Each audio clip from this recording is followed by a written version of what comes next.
Hello everyone, welcome back to my channel. Today I'm going to show you how to paint these little holiday winter type elements and put them together to make something beautiful like this holiday garland or a holiday bouquet. I am using Arches watercolor paper, cold pressed 140 pounds, Winsor & Newton professional grade paints, and a Polina Bright round brush size 1. So the first element we're going to paint is a little piece of a pine sprig, like a little piece off of a pine tree branch, and we're going to use a very light green color to start. My brush strokes are really light. Using the very tip of my brush, I want some of them to be longer, some to be shorter. I want some to go in a different direction so that it looks organic and natural and wild. I'm also going to be clumping them together in groups because that also looks really natural. You don't want to do too many. Overdoing it will make it look like just a ball of green, so having space between them will still give the impression that there's lots of little needles.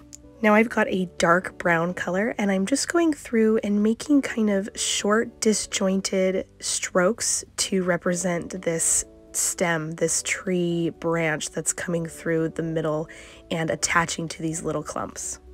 So the last step before these are totally finished is to pick up a dark bluish green color and paint more of those pine needles for contrast. So what this does is it makes the eye think that some of the pine needles are shadowed, some of them are highlighted, which is the lighter green, and it just really gives an overall feeling of depth and texture and interest to the piece. So now we're painting a pine cone, and pine cones are actually a lot more simple than you might think. They're pretty easy to paint.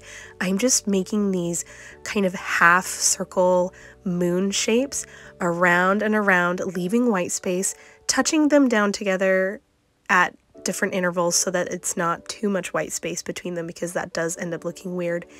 And just kind of differing the size of the strokes, especially as I go farther and farther down the pine cone.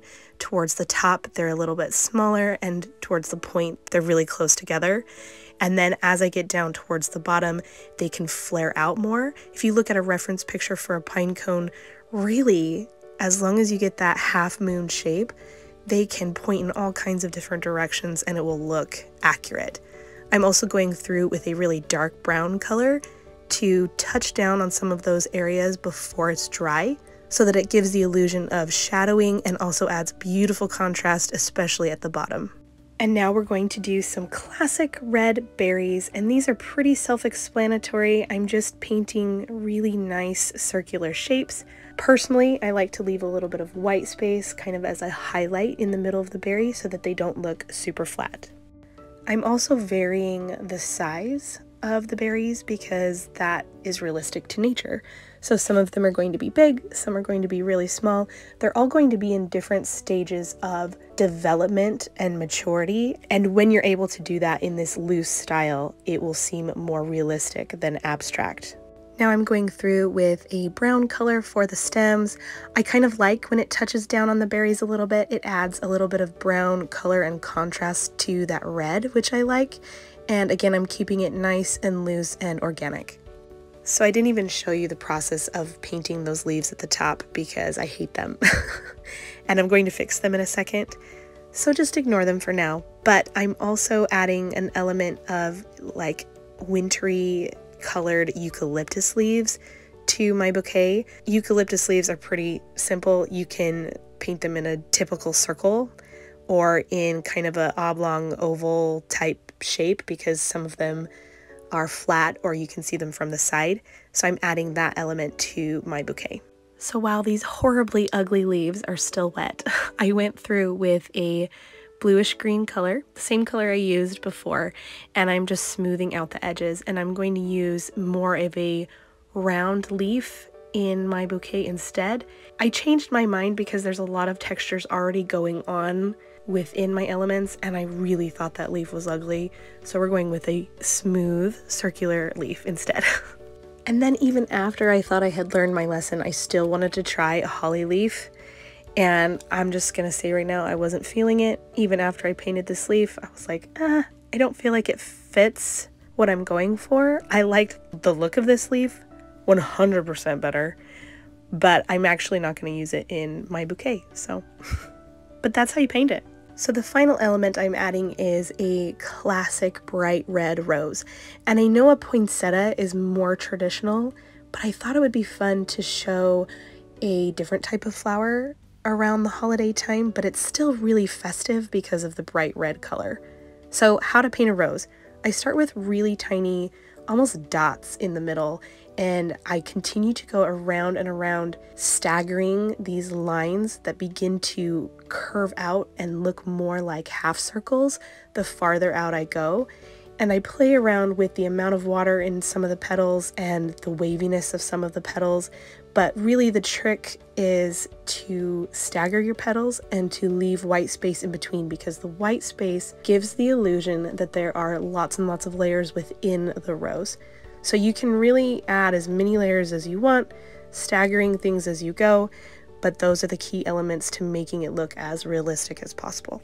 And I kept this rose on the smaller side. You can add more and more layers and they can get bigger and more full as you go out. I also add more pigmented color into the flower while it's still wet. So now we're going to move on to the composition of our garland. And I've sped this process up a little bit because this did take me about 15 to 20 minutes to put together, and you've already seen the details of each of the elements. So I'm going to go through some of the basics of creating the garland and the thought process I had while I was painting it. So one of the first things you're going to want to do is start with your biggest flower. Once you have your big flower element, or whatever element is kind of the main focus, then you start adding in your leafy elements. So I added in the more circular round leaves. I'm adding in the pine needles. Once I added in the pine needles, I knew I wanted to add in the pine cones right next to them because they usually are connected. And so as I was painting along, I was keeping in mind color balance. When I knew I needed light green in some areas because it needed to balance out the other side of the painting, I also wanted to make sure that I wasn't getting too low on the right side without lifting it up. So here I start bringing elements up to the right side of the painting. I also come back to the left side to bring it more down because the right side tended to be a little bit lower. So just balancing everything out as far as color, texture, and making sure all of the heights are very similar without it being too much of the same. Thank you so much for being here today while we painted this garland for the holidays using very simple elements. I love how this one turned out. I feel like you could hang it up in your house or very easily gift it for the holidays. And I appreciate you guys being here once again. I'll see you next time. Bye.